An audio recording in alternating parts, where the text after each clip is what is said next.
There's something fascinating about the person in the room who says the least.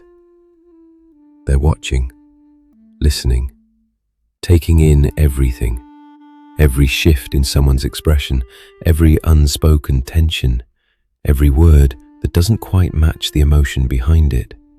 And most people walk right past them, assuming silence means emptiness. But psychology tells us something profoundly different. Silence, in certain people, isn't absence. It's depth. You've met this person before. Maybe they're in your life right now. Maybe, if you're being honest with yourself, this person is you. Picture a dinner table. Everyone's talking over each other, voices rising, stories competing, laughter filling the room. And in the middle of all of it, one person sits quietly. Not because they have nothing to offer, but because they're noticing something no one else is. They see the friend in the corner who's laughing just a little too hard. They catch the moment someone's smile doesn't quite reach their eyes. They sense the tension underneath the noise that everyone else is too busy performing to feel. That's the quiet person, always watching, always understanding more than they let on. They don't fill silence with noise. They don't perform their thoughts out loud for an audience. And the world often mistakes this for shyness, for coldness, sometimes even for arrogance. But here's what nobody says out loud. The quiet ones are almost always the most internally active people in the room. From a psychological perspective, people who don't talk too much often possess what researchers call high internal processing sensitivity.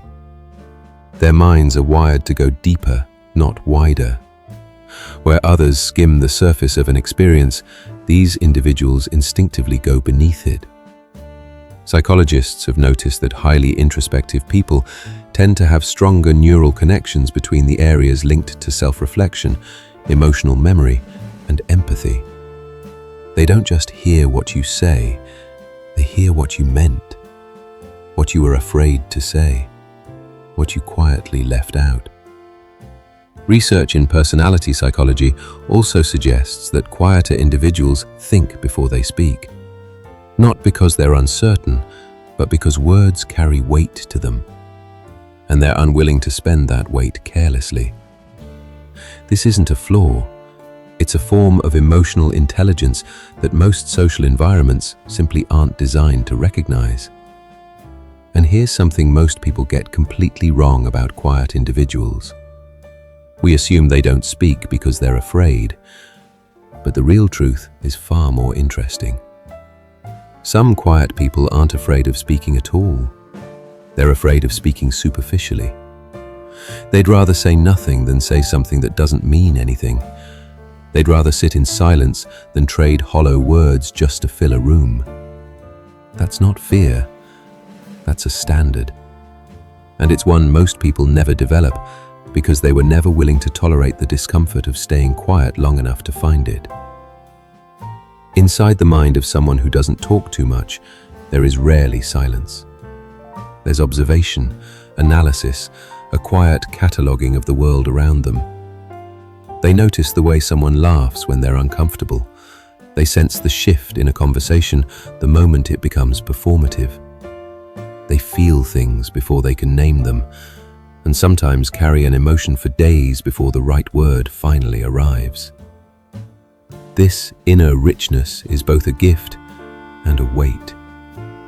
Because when the world outside doesn't match the depth of the world inside, a particular kind of loneliness sets in. Not loneliness from lack of people, but loneliness from lack of real connection. The feeling of being surrounded by conversation and still feeling completely unseen. They don't want to talk more, they want to talk deeper. Here's something most people never consider.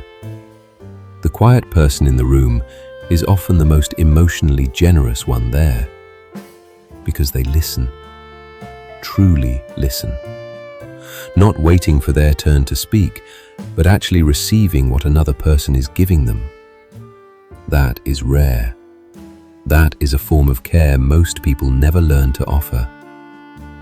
And because they don't constantly broadcast themselves, people tend to underestimate them, overlook them, until the moment they finally do speak, and everything in the room shifts. There's a reason the people who talk the least are often the ones we remember saying the most meaningful things. Their words come from somewhere real, somewhere considered. They don't speak to fill space. They speak when they have something worth saying. But here's the paradox that makes this even more profound. The very quality that makes quiet people so perceptive, their deep sensitivity to the emotional world around them, is the same quality that makes social interaction genuinely exhausting. They absorb more than others realize. Every conversation costs something. Every social environment demands a kind of translation between their inner world and what the outer world expects of them. So they withdraw. Not because they don't care, but because they care almost too much, and the weight of that requires recovery. The strange part is that the world reads this withdrawal as indifference, when in reality, the quiet person who leaves early or who takes hours to respond to a message is often the one who felt everything the most acutely while they were there.